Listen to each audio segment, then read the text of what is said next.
하나님이 나 때문에 행복해 하시는가? Is God happy with me? 여러분 어떻게 생각합니까? 하나님이 당신 때문에 행복해 한다고 생각합니까? 하나님이 여러분 때문에 기뻐한다고 생각하시나요? 플로리다 주에 있는 세인트 앤드루스 장로교회 담임 목사님으로 사역하는 TJ 캄퍼라고 하는 목사님이 있습니다. 그는 예수님을 만나기 전에 자신의 모습을 이렇게 표현을 했었어요. A selfish, self-centered, and a rebel son. 이기주의적이고 자기중심이었고 그리고 부모에게 반항하였다라고 그렇게 이야기했습니다. 그러던 그에게 큰 어려움이 닥치게 됩니다. 그 일로 인하여 자신의 삶이 완전히 바뀌어지는 역사가 일어나게 되는데요. 19살 때에 건축하는 일을 돕다가 2층 건물에서 떨어지게 됩니다. 그래서 하반신이 완전히 다 못 쓰게 되는 망가지는 역사가 있게 되었어요. 이 젊은 청년의 삶 속에 너무나도 그 사고는 충격이었습니다. 그리고 낙심 가운데 좌절과 절망 가운데 살아나가고 있었는데요. 절망에 절망을 더해서 그 당시에 사귀고 있었던 여자친구도 떠나게 되는 역사가 있게 됩니다. 하루는 너무나도 큰 통증과 고통과 아픔 가운데 잠을 자지 못하고 누워 있는데 그날 저녁에 부모님들이 전해주는 복음을 통해서 예수님을 인격적으로 만나게 됩니다. 아, 예수 그리스도가 나를 사랑하고 있구나. 나 같은 사람을 사랑하는 하나님의 은혜와 역사가 얼마나 대단한 것인가를 깨닫게 됩니다. 예수님을 만나고 난 이후에 고백을 말하면서 그는 이렇게 이야기합니다. 신체적인 불구가 되는 사고보다 더 놀라운 역사는 자신이 하나님을 만나고 난 이후에 변화되었던 내적인 변화였다라고 그렇게 이야기를 했어요. 마음의 기쁨과 평강을 맛보게 되는데 놀라운 상상할 수 없는 하나님의 은혜가 그의 심령 가운데 흐르고 있었다고 고백을 하게 됩니다. 놀랍게도 하나님께서는 헤어졌던 여자친구를 다시 만나게 해주시고 그 여자친구와 나중에 결혼하게 됩니다. 그리고는 새 아이를 어답트를 하게 됩니다. 새 아이, 흑인 아이들 셋을 어답트해서 사역을 하며 행복한 가정을 꾸리고 살아나가는 목사님이었습니다. 이 목사님이 교인에게 이런 질문을 했다는 겁니다. Is God happy with you? 하나님은 당신 때문에 행복해 하는가? 라는 질문을 했는데 놀랍게도 많은 사람들이 I don't know, 나 모르겠다, 아니면 아니다라고 하는 답을 했다는 거예요. 그때 그 상황의 모습을 보면서 이 목사님은 쇼킹이었다. 어떻게 내가 목회하고 있는 교인들이 하나님이 나를 인하여 행복해하는지 기뻐하는지 모른다는 말인가 생각을 했다는 것이죠. 근데 우리가 그런 생각을 하게 될 것입니다. Is God happy with me? 하나님이 나를 인하여 기뻐하고 행복해하는가 생각을 하면 자신 없을 경우들이 있겠죠. 왜 자신이 없으시나요? 우리의 죄성 아니겠습니까? 야, 내가 지난주에도 잘 살지 못했는데 내가 오늘 또 하나님 앞에 예배하고 있다는 하나님이 나를 보고 기뻐할 수 있다는 말인가 자신 없어 할 때가 있습니다. 그러나 하나님이 우리를 기뻐하시고 우리 때문에 행복해 하시는 것은 우리의 어떤 조건적인 신앙생활이 아니라 전적인 하나님의 은혜에 기초하는 줄 믿습니다. 하나님의 자녀들에게 너가 나의 자녀이기 때문에 내가 너를 사랑하고 내가 너 때문에 행복해 한다는 하나님의 음성이 있다는 사실입니다. 여러분이 하나님의 자녀이면 하나님이 여러분 때문에 오늘도 이 시간에도 기뻐하는 줄 믿습니다. 어떻게 아느냐고요? 성경이 그렇게 말하고 있습니다. 스바냐 3장 14절입니다. 시온에 따라 노래할지어다. 이스라엘아 기쁘게 부를지어다.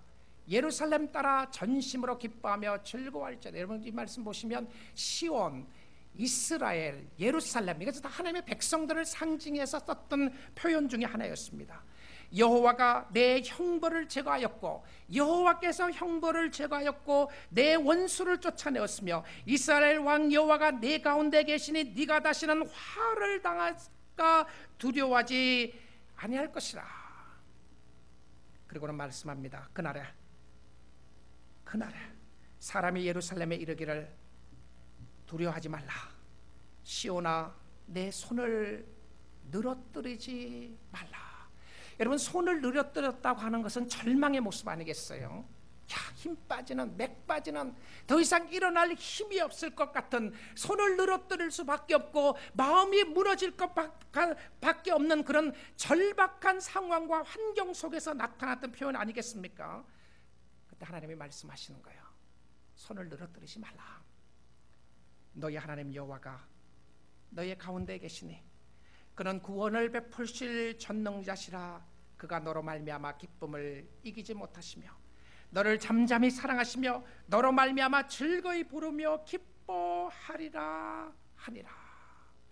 하나님이 너를 인하여 기뻐하고 감사하고 찬양하는 모습을 보여주면서 화를 당할까 두려워하지 말고 손을 늘어뜨릴 수밖에 없는 상황 속에서 하나님이 하셨던 말씀이었습니다. 이제 내가 너와 함께하기 때문에 두려워하지 말고 나를 인하여 기뻐하라고 하는 하나님의 말씀이었던 것을 보게 됩니다. 우리의 상황과 환경은 변해도 하나님은 변치 않으십니다.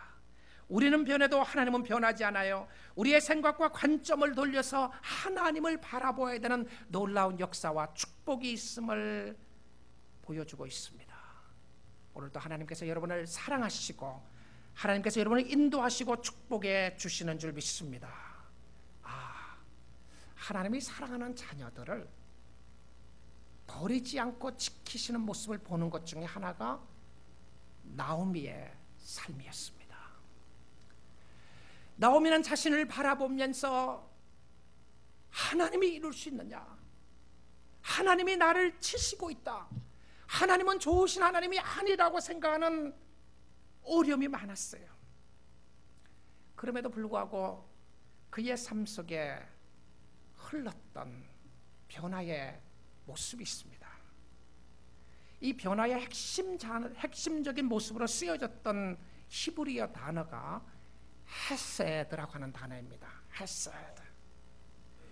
캐롤라인 제임스라고 하는 학자는 The Gospel of Ruth, 룻의 복음이라는 책에서 말하기를 룻기서의 전체를 요약하여 사용할 수 있는 한 단어가 있다면 그것은 헤세드이다. 룻기서 전체를 요약하는 이 한 단어가 헤세드인데 이 단어는 룻기서에서 3번밖에 쓰이지 않습니다. 그런데 전체적인 룻을 이해하는데 매우 중요한 단어였다는 것이죠. 이 헤세드라고 하는 단어는요, 구약 성경에서 약 250번 사용하게 되는데 대부분 경우에 하나님이 언약의 백성들에게 사랑을 이야기할 때에 사용되었고요, 그 다음은 언약의 백성들이 다른 사람을 사랑한다고 이야기할 때 사용되었던 독특한 단어였습니다. 이 히브리어 단어는 한국말이나 영어 표현으로도 정확하게 번역하기 어려운 단어입니다. 그래서 한국말로는 어떻게 번역을 했냐면 은혜라고 번역하기도 하고요, 혹은 사랑이라고 번역하기도 하고, 혹은 신실함이라고도 하기도 하고요, 혹은 관용이라고 하는 단어로 번역을 했습니다.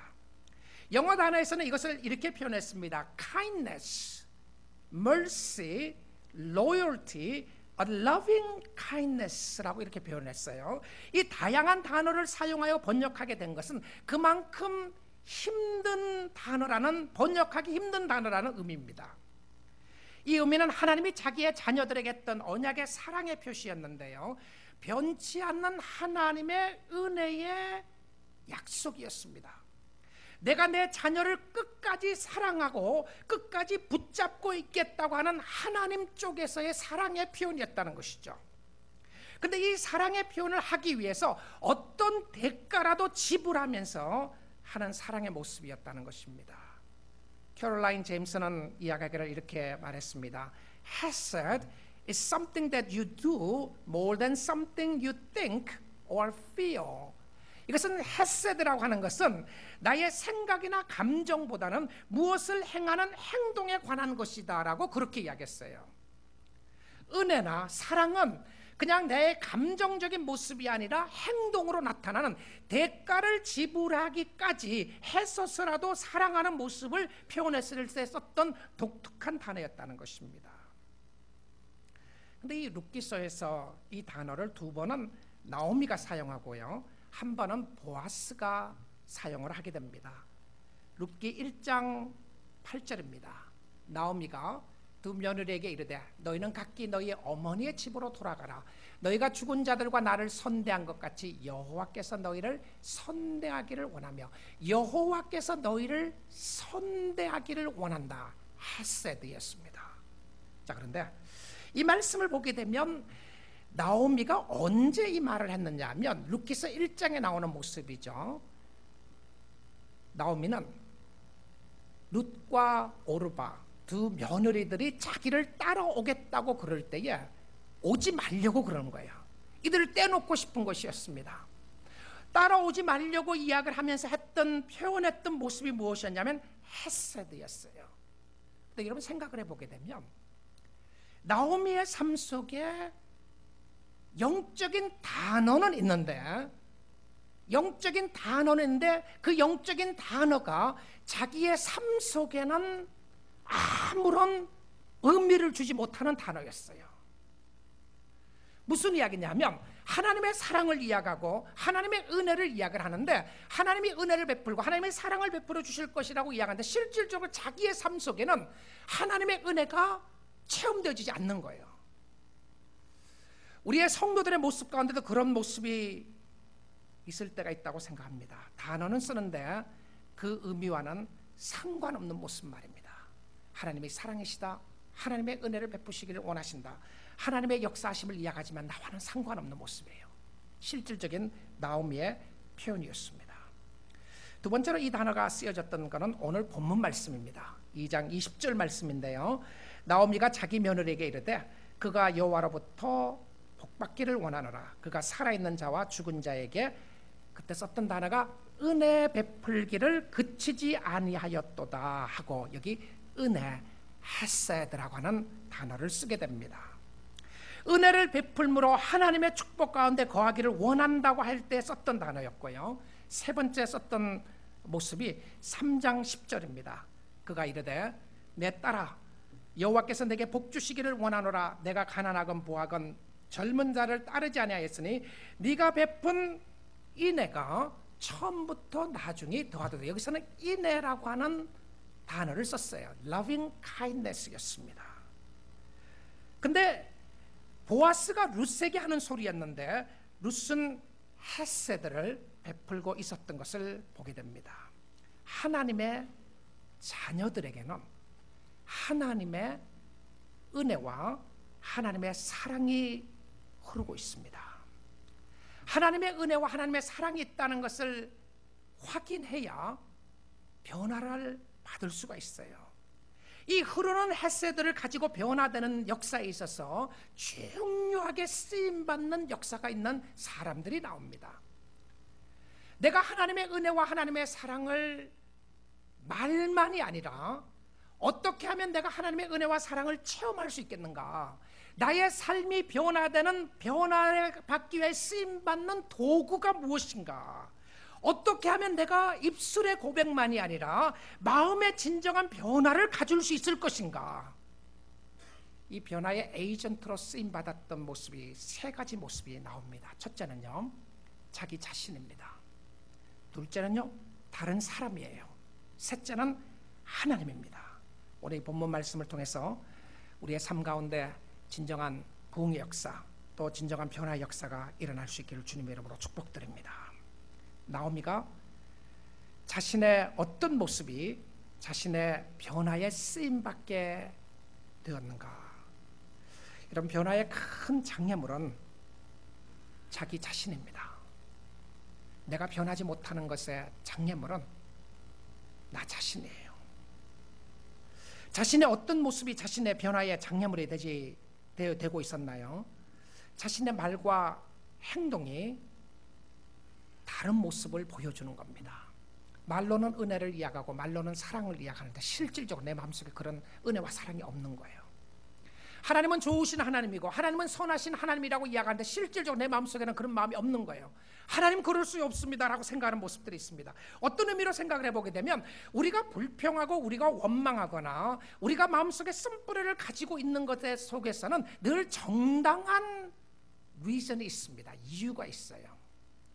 여러분, 나오미를 생각하면서 나오미와 함께 심패타이즈 하지 않을 사람이 어디에 있겠습니까? 누가 나오미에게 돌을 던지면 누가 나오미에게 뭐라고 그럴 수 있는 사람이 어디에 있겠어요? 그의 나오미의 환경은 너무나도 어려웠습니다. 사랑하는 남편을 잃게 되고 두 자녀를 잃게 되고 아무것도 가진 것이 없는 상황이었습니다. 어떻게 이 상황에서 하나님께 감사할 수 있으며 하나님의 이름을 찬양할 수 있다는 말이겠습니까? 그리고는 그의 삶 속에 하나님에 대한 생각은 그의 삶을 송두리째 암싸고 있었고 감싸고 있었던 모습을 보게 됩니다. 그래서 자기는 생각합니다. 하나님은 나를 치시는 하나님이다. 하나님은 나에게 몽둥이를 들고 치는 하나님이다라고 생각을 했어요.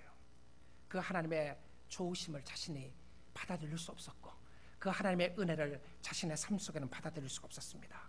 생각은 있는데 행동과 마음이 따라가지 않았던 것을 보게 됩니다. 어쩌면 이런 모습이 나오미의 삶 속에 무한한 자존심이 상하게 했던 모습일 거라는 생각이 듭니다. 하나님을 섬긴다고 했다가 모든 것을 다 잃어버리고 다시 베들레헴으로 돌아오는 그 자신의 모습을 보면서 하나님, 내가 가진 것이 무엇이 있습니까? 하나님 앞에 행복하고 싶지 않는 모습도 바라보게 됩니다. 자신을 드러내고 자신이 할 수 있다는 생각을 버리고 싶지 않았던 것이었습니다. 결과적으로 이런 모습은 마음속 깊은 곳에 자리 잡고 있는 쓴뿌리와 죄악된 모습이었습니다. 우리의 삶 가운데 갈등도 그렇지 않나요? 내면적인 갈등, 외부적인 환경과 상황을 통해서 치고 들어오는 내면적인 갈등들 말입니다. 하나님 그럴 수가 없습니다. 그런데 이런 삶 속에서 나오미의 삶 속의 변화의 역사가 어디서 어떻게 시작됐는지 아세요? 쓴뿌리를 가졌던 나오미의 삶 속에 하나님의 헤세드가 흐르는 모습을 보여줍니다. 하나님의 은혜의 강줄기가 흐르는 모습을 보여주는데 그 은혜의 강줄기가 흘러내리면서 나오미의 삶 속에 놀라운 변화의 역사가 나타나기 시작합니다. 그것이 뭔지 압니까? 남을 축복하면서 시작합니다. 나오미가 다른 사람을 축복한다는 이야기가 처음 나옵니다. 물론 1장에서도요 축복이라는 단어가 나와요. 근데 사실 그 축복이라고 하는 단어는 God bless you, 하나님이 축복하겠다고 했던 그 표현은요 사실은 하나님의 축복에서 떨어지기를 원했던 모습이었어요. 근데 2장 바로 오늘 읽은 본문에 와서 나오미가 진심으로 남을 축복하는 자리까지 나아가게 되는 것을 보게 됩니다. 여러분, 자신에게서 눈을 떼서 다른 사람을 축복하는 자리로 나아갔던 것이 하나님의 은혜에 흐르는 역사의 중요한 요소가 되게 되었습니다. 여러분의 심령 속에 쓴뿌리가 쌓여지게 되고요, 그 쓴뿌리가 가득하게 되면 결코 여러분은 다른 사람에게 눈을 돌릴 수 있는 여유가 없습니다. 다른 사람을 섬길 수 있는 여유가 없어요. 왜냐하면 자기 자신의 모습을 바라보기도 급급하게 되고요, 나는 나 자신만 바라보고 나의 가정만을 생각한다. 그러면 여러분의 마음속에요 이웃을 섬길 수 있는 해결되지 못하는 모습들이 있습니다. 여러분, 진정 하나님의 은혜로 말미암아 헤세드를, 하나님의 은혜를 회복하기를 원하시면 남들을 축복하는 자리로 나가셔야 합니다. 지금 있는 자리에서요 다른 사람을 섬기는 자리로 나가야 돼요. 하나님의 사랑을 이야기하지만 여전히 쓴뿌리가 마음속에 가득하게 되어서 하나님의 사랑을 알지 못하고 있지는 않으시나요? 저는 최근에 우리 교우들이요 여러분들이 말씀을 통해서 주신 은혜를 저에게 나누는 분들이 계셨습니다. 어떻게 자기의 삶 속에 말씀이 역사하는지를 보여주면서 지난주에 어떤 한 집사님이 저에게 이런 이야기를 했어요. 지난주 설교를 들으면서 참 마음에, 자기의 마음속에 무거운 바위 덩어리 같은 것이 자기의 마음속에 있다는 것을 보게 되었다. 근데 그 큰 바위 덩어리가 바로 자기의 삶 속에 있었던 쓴뿌리였다라고 그렇게 고백을 한 거예요. 근데 이 쓴뿌리를 어떻게 해결할 수 있을 것인가? 무거운 마음으로 있었는데 하나님이 기도할 마음을 주시고 기도하는 가운데 자기의 마음속에 있었던 바위가 들려 올려가는 느낌을 보게 되고요. 바위가 립덥되면서 들려가면서 그 바위 밑에 있었던 틈 사이에서 나오는 새싹들이 돋아나는 모습을 보게 되었다. 제가 와, 그것이 하나님의 은혜의 모습이라고 그랬어요. 근데 그 모습이 바위 때문에 가려져 있는 모습을 생각을 하면서 하나님 앞에 회개하고 감사드리는 놀라운 역사가 있었다라고 표현을 했습니다. 씨앗이 자라고 있는데 그 쓴뿌리의 바위 때문에 자라지 못하는 모습이 있었는데 그것이 들려지며 회개 역사가 일어났던 것을 설명했습니다. 놀라운 고백이었어요. 나오미에게 있었던 쓴뿌리의 바위가 들려지고 그 바위가 굴러 떨어져 내려가는 역사가 있게 됩니다. 그것은 하나님의 헷세드를 경험하고 그 헷세드로 다른 사람을 축복하기 시작하면서부터였습니다. 여러분의 있는 자리에서 일어나셔서 다른 사람을 축복하는 자리로 나아가면 반드시 하나님의 은혜를 여러분의 심령 가운데 체험하게 되는 줄 믿습니다. 나오미의 삶 속에 이 은혜의 도구로 쓰임받은 사람이 있었습니다. 그것은 룻이었습니다. 룻은 나오미의 삶의 축복의 통로였어요. 여러분도 돌아보게 되면 주위에 반드시 여러분을 이곳까지 인도한 사람들이 있을 겁니다. 여러분을 사랑하고 복음을 전해주었던 사람이 있고요, 여러분을 위해서 기도해주는 사람이 있었고, 여러분을 위해서 축복해주는 사람이 있었고, 여러분과 함께 동행하는 사람들이 있었어요. 근데 그 사람이 여러분의 삶 속에 가장 가까이 있는 사람일 수도 있었습니다. 나오미는 룻이 그런 역할을 할 줄을 생각도 못했습니다. 사실 나오미는 룻에게 매우 좋지 않는 모습을 보였던 정말 미인한 시어머니였습니다. 룻은 그 시어머니를 헤세드의 사랑으로 사랑하고 은혜를 베푸는 모습을 보여주고 있는데요, 나오미가 그렇게 룻에게 별로 좋지 않는 모습을 보였음에도 불구하고 룻은 나오미에 대해서 불평하거나 원망하고 있는 모습을 보여주지 않습니다. 우리가 영적으로 다른 사람에게 모범을 보여야 하고 또 성도로서 좋은 모습을 가지고 살아야 되는 건 너무 중요한 요소입니다. 어떨 때 우리가 이렇게 생각을 합니다. 누구 때문에 내가 신앙을 버리게 되었다, 어느 교회 때문에, 어느 목사 때문에, 어느 장로들 때문에, 어느 누구 때문에 내가 신앙생활에 굉장한 상처 아픔을 입었다. 정말 그럴 수 있습니다. 그리고 누구 때문에 하나님께 가까이 가게 되었다. 정말 그럴 수 있는 것이고요, 우리의 모습과 우리의 삶이 좋은 익샘플이 되어야 되고 좋은 예가 되어야 되는 것은 사실입니다. 맞는 이야기입니다. 저는 이 룻기서 2장을 읽다가 또 하나 놀라운 모습을 발견하게 되었어요.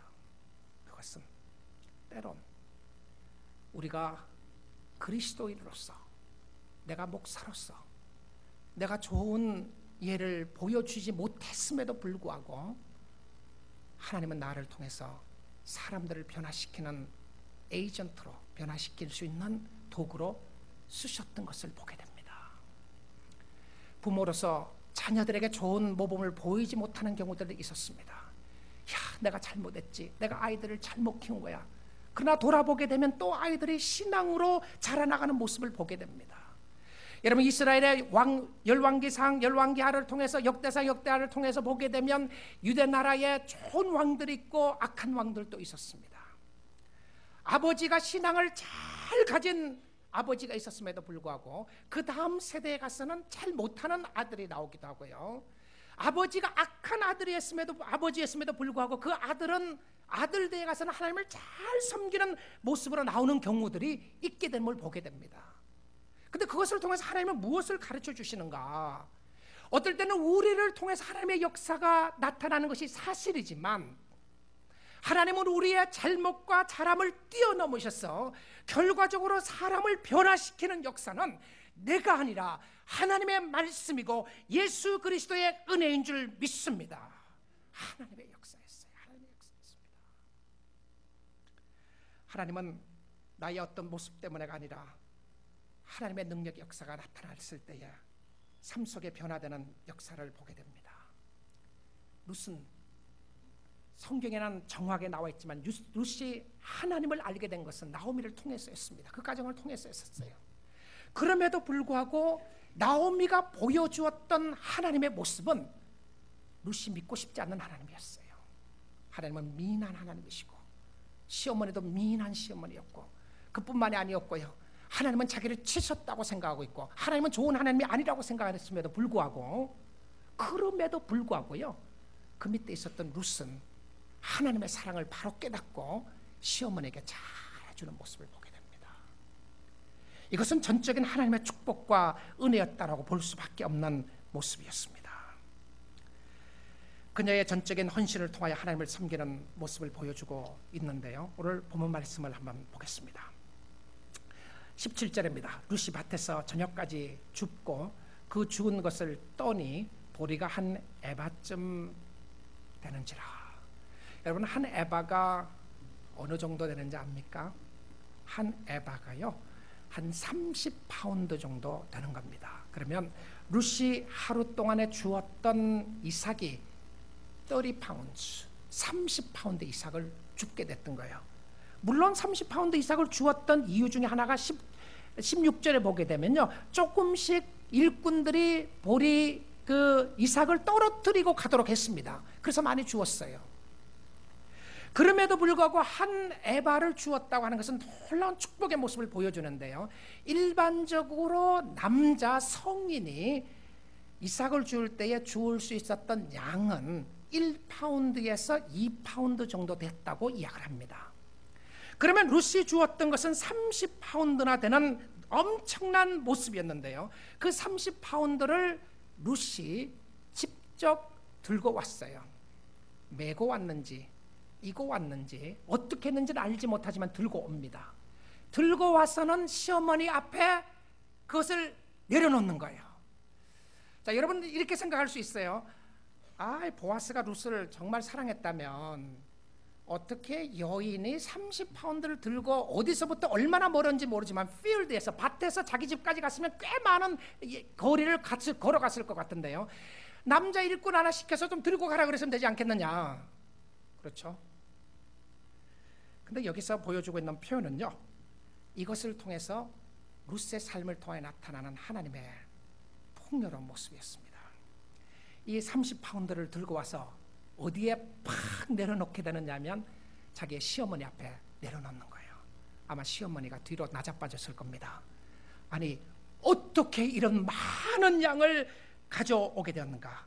30파운드의 이상만 갖고 온 것이 아니고요, 성경은 또 이렇게 이야기를 합니다. 룻이 그가 또한 배불리 먹고 남은 것을 가지고 왔더라. 누구 주려고요? 시어머니 주려고 가지고 왔어요. 여러분 이렇게 생각할 수 있어요. 아니, 먹다가 남은 것을 왜 가지고 왔느냐? 좀 새 것을 가지고 오지. 여러분, 이런 생각은요, 그 당시의 상황을, 환경을 이해하지 못하기 때문에 오는 소리입니다. 이것은요, 식당에 가서 혼자 시커 먹고 남으니까 남은 것 투고해오는 모습이 아니었던 것입니다. 이것은 자기도 풍성하게 먹고 그 이상으로 다른 사람에게까지 베풀 수 있는 축복을 말했어요. 여러분, 하나님은 째째한 하나님이 아닙니다. 주다가 많은 그런 하나님이 아니에요. 하나님은 풍성하게 채워주시는 하나님인 줄 믿습니다. 하나님의 때를 기다리시면 돼요. 그리고는 여러분의 주위의 사람들을 통하여 하나님이 어떻게 채우시는가를 바라보게 되면 하나님이 반드시 놀라운 역사로 채워주시고 축복해 주신 역사가 있게 되는 줄 믿습니다. 하나님을 신뢰하는 자에게 주시는 축복이었습니다. 시편 37편 3절입니다. 여호와를 신뢰하고 여호와를 의뢰하고 선을 행하라. 땅에 머무는 동안 그의 성실을 먹을거리로 삼을지어다. 무엇을 먹을거리로 삼으라고요? 그의 성실을 먹을거리로 삼을지어다. 여러분, 우리의 삶 속에 먹어야 되는 것이 무엇이었냐면, 우리의 영혼이 만족함을 얻을 수 있고 먹어야 되는 양식은 무엇이었냐면, 우리가 굶주리고 배고파하고 영적으로 어려워하는 것은 하나님의 신실하심, God's covenant faithfulness, 하나님의 신실한 약속을 먹지 않기 때문에 그런 거예요. 우리는 하나님의 말씀을 버리게 됩니다. 우리의 환경과 상황을 떠나게 되고요, 그것을 보면서 하나님을 떠나면서 하나님은 함께하지 않는 것으로 생각할 때가 있었습니다. 여호와를 신뢰하고 땅에 거하는 동안 그의 성실을 먹을 것으로 삼을지어다. 하나님을 신뢰하고 하나님을 사랑하고 나가는 자에게 하나님이 놀라운 역사로 인도해 주시고 만족해 주는 축복의 역사가 있게 되는 줄 믿습니다. 누가 땅을 차지하느냐, 11절입니다. 그러나 온유한 자들은 땅을 차지하며 풍성한 화평으로 즐거워하리로다. 온유한 자들이 땅을 차지하고 풍성한 화평으로 즐거워하는 축복을 주신다고 이야기하고 있었습니다. 여러분 주위를 바라보시면서 하나님이 바로 그 사람을 통해서 채워주시는 역사가 있게 되는 것을 바라볼 수 있기를 주님의 이름으로 축복드립니다. 세 번째는 나오미가 체험한 하나님의 헤세드의 모습입니다. 하나님의 어떤 모습이 나오미의 삶을 변화시킬 수 있도록 했을 것인가? 자, 20절 말씀을 다시 보기 원합니다. 나오미가 자기 며느리에게 이르되 그가 여호와께로부터 복받기를 원하노라. 그가 살아있는 자와 죽은 자에게 은혜 베풀기를 그치지 아니하는도다. 여러분 여기에 나오는 그가 누구죠? 그가요? 보아스입니다. 그렇죠? 보아스예요. 보아스라고도 볼 수 있고요, 또 다른 모습으로 보게 되면 보아스를 통해 나타나는 하나님의 은혜의 모습이었습니다. 이 상황 속에서 나오미는 하나님의 헤세드를 체험하고 있는 것입니다. 이 하나님의 은혜는 살아있는 자, 살아있는 자가 누구죠?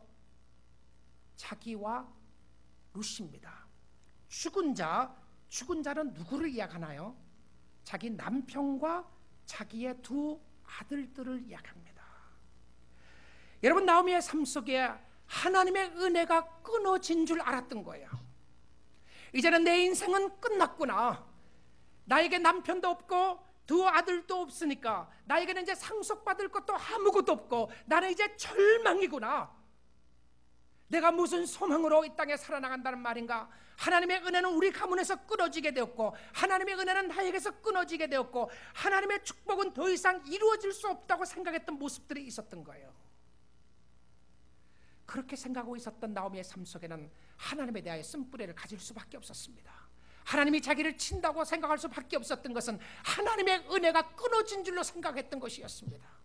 우리의 환경이 이렇게 어렵고 우리의 가정이 이렇게 힘들고 어려운 것은 반드시 하나님이 나와 함께하지 않는 결과이다. 하나님은 좋으신 하나님이라고 말은 들었지만 그 좋으신 하나님이 나에게 좋으신 하나님이라고 약속으로 붙잡고 있을 수 있는 에비던스가, 근거들이 다 사라졌다고 생각했었습니다. 그런데 오늘 이 본문 말씀은요, 나오미의 삶 속에 놀라운 변화의 에이전트를 보여주고 있습니다.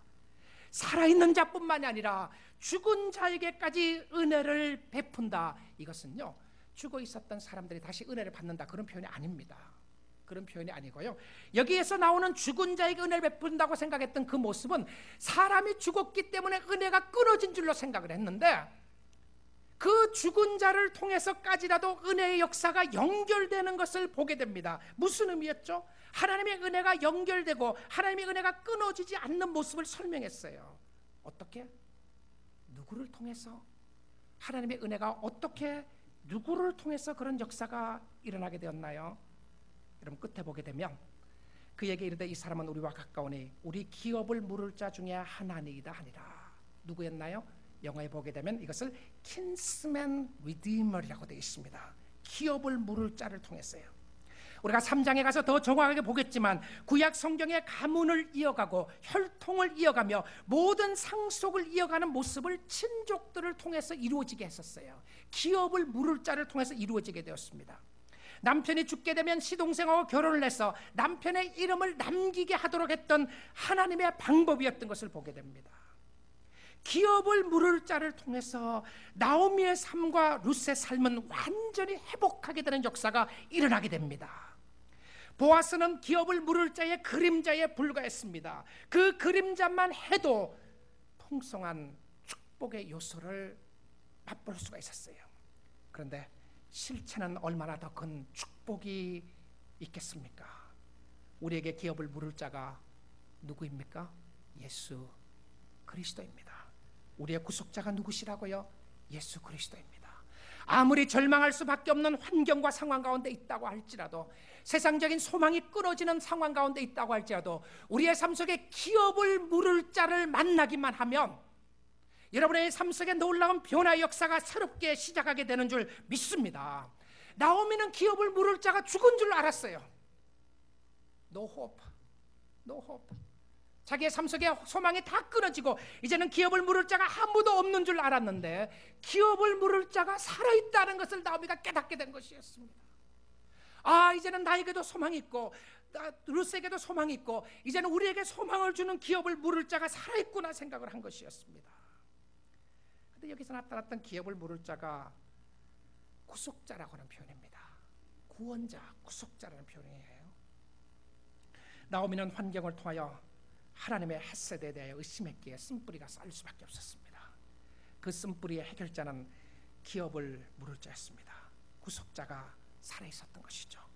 여러분의 슬픔을 바꾸시는 구속자가 살아있습니다. 예수님은 살아있습니다. 여러분의 어떤 형편과 상황 가운데 있다고 할지라도 기업을 물을 자와 관계를 갖게 되면 여러분의 인생에 새로운 변화 역사가 일어나게 될 줄 믿습니다. 여러분, 욥이 고난 가운데 있었습니다. 극심한 고난 가운데서 그가 인내할 수 있었던 것이 무엇이었나요? 어쩌면 우리는 인내를 이렇게 생각할 수 있습니다. 혀를 깨물고 이를 악물고 참는 것이라고요. 그런데요, 인내는 내가 혀를 깨물고 참는 것이 아니라 인내를 할 수 있는 근거는 누구를 만나면 되는 것입니다. 그런데 이 욥의 모습 속에서 인내를 할 수 있었던 것을 그가 사모했던 구속자의 모습이었어요. 욥기 19장입니다. 23절에요.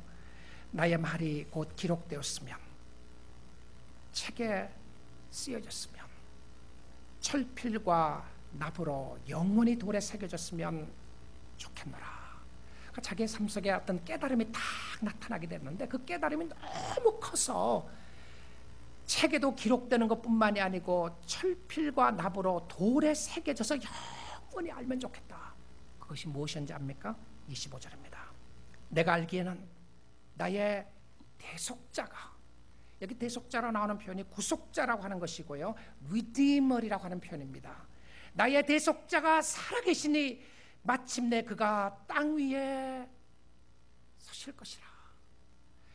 사람들은 죽었다고 생각하는 하나님이 당신에게 등을 돌렸기 때문에, 하나님이 당신에게 눈을 돌렸기 때문에 당신이 어려움을 당하고 있는 것이야. 당신이 이렇게 환난 가운데 있는 것은 하나님이 함께하지 않는 것 때문이라고 하는 손가락질하고 있는 사람들 앞에서 그가 깨닫게 되었던 것은 하나님의 구원하심, 구속자가 살아계심을 알게 되고 그 구속자가 다시 이 땅에 올 것을 그가 깨닫게 됩니다. 그리고는 26절에 이야기합니다. 내 가족이 벗김을 당한 뒤에도, 죽음을 이야기하는 것이죠. 내가 죽었고 난 이에도 뒤에는 내가 육체 밖에서 하나님을 보리라.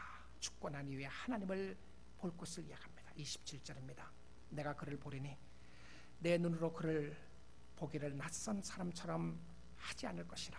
내 마음이 초조하구나. 여러분, 여기 나오는 내 마음이 초조하다고 하는 표현을요, 불안하다고 하는 표현으로 연결되면 안 됩니다. My heart yearns for him 이렇게 돼 있어요. 내 마음이 너무나도 사모하고 있다. 그의 마음이 갈급해하고 그의 마음이 너무나도 보고 싶어 했던 부분은 무엇이었냐면, 나를 구원하실 구속자가, 대속자가 살아있다고 하는 표현을 그가 느끼게 되었던 그 순간이었습니다. 하나님이 구속자가 살아계시는 것을 체험하게 되고 알게 되면 반드시 성령의 역사로 말미암아 놀라운 변화의 역사가 일어나게 될 줄 믿습니다. 일어나게 되는 거예요. 그를 사모하는 모습, 그를 바라보는 모습 때문에 대속자가 살아계심을 알았기에 그는 앞으로 나갈 수 있는 축복을 하게 되었습니다.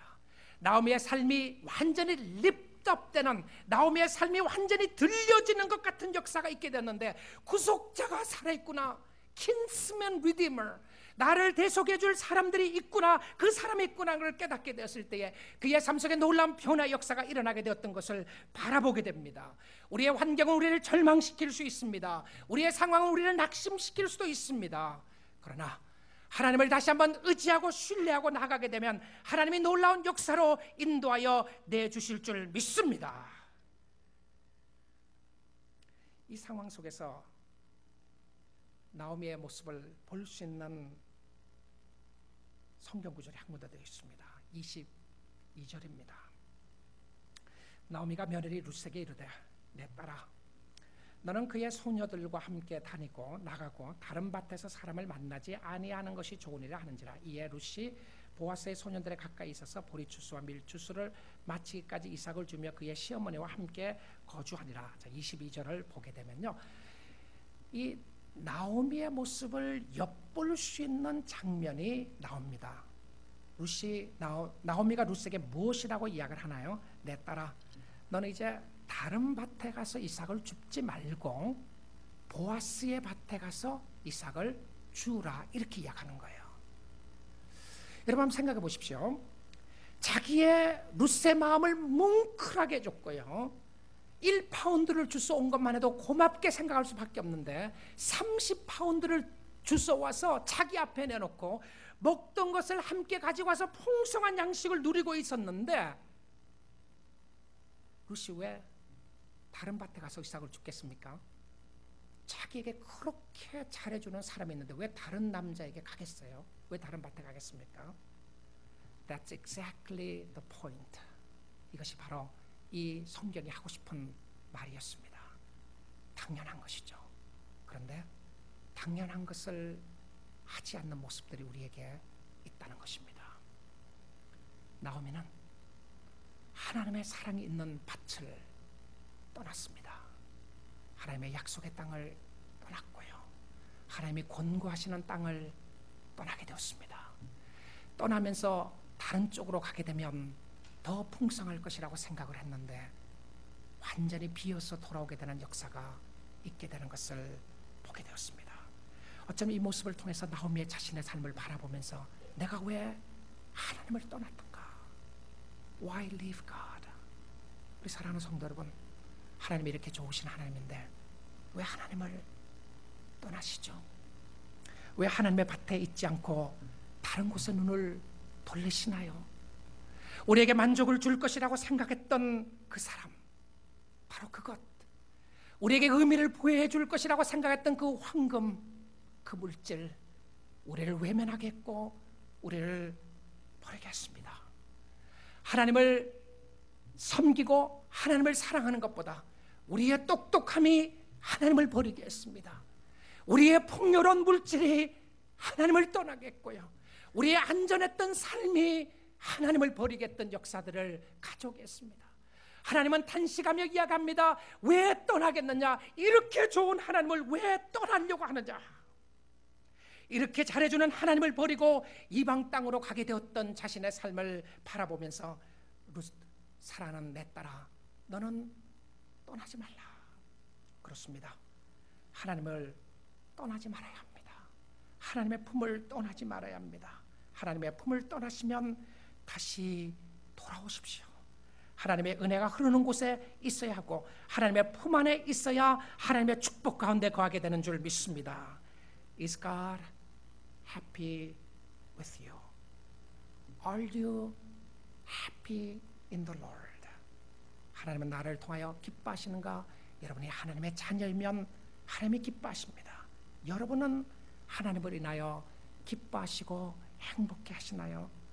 여러분을 사랑하기 때문에 자신의 독생자 예수 그리스도를 구속자로 내어주셔서 구원해 주신 하나님의 사랑에 감사하며 변치 않는 하나님의 햇새들을 인하여 오늘도 여러분을 새롭게 하는 성령의 역사가 함께하기를 원합니다.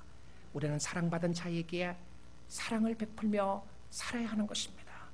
주의 인자는 끝이 없고 주의 자비는 영원하며 아침마다 새로우니 주의 성실하심이 크시도다. 오늘도 여러분을 사랑하시는 그 하나님을 인하여 감사하시고 찬양하시고 주를 섬길 수 있기를 주님의 이름으로 축복드립니다. 기도하겠습니다.